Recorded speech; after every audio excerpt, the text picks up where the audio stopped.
जगात सर्वसुखी असा कोण आहे, या वाक्याचे विधानार्थी वाक्य कोणते?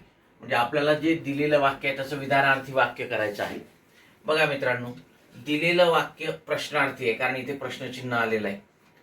आणि प्रश्नार्थी चिन्हाचं जेव्हा आपण विधानार्थी वाक्य करतो, ठीक आहे, त्यावेळेला जर प्रश्न होकारार्थी विचारलेला असेल तर येणारं उत्तर जे आहे ते नकारार्थी असते.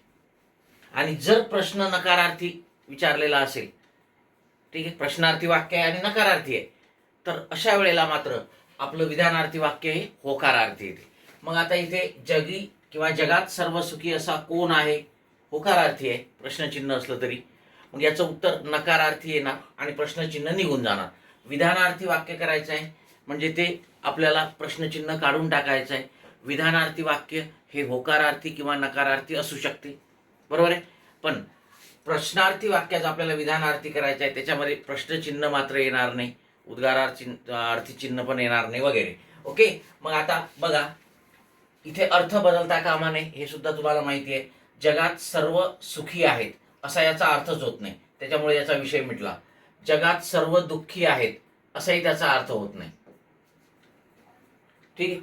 जगात कुणीच दुःखी नाही, ठीक आहे, असा सुद्धा त्याचा अर्थ होत नाही. जगात सर्व सुखी असा कोणी नाही, हे मात्र आपलं काय आहे, विधानार्थी वाक्य आहे. कारण जगी किंवा जगात सर्व सुखी असा कोण आहे याचा अर्थच होतो कोणीही नाही, ठीक आहे. आणि म्हणून इथे प्रश्न होकारार्थी आहे, येणारं विधानार्थी वाक्य हे नकारार्थी येणार, हे लक्षात ठेवायचं, ठीक आहे. आणि म्हणून 4 नंबरचा पर्याय हे काय आपलं उत्तर आहे. Okay, yes.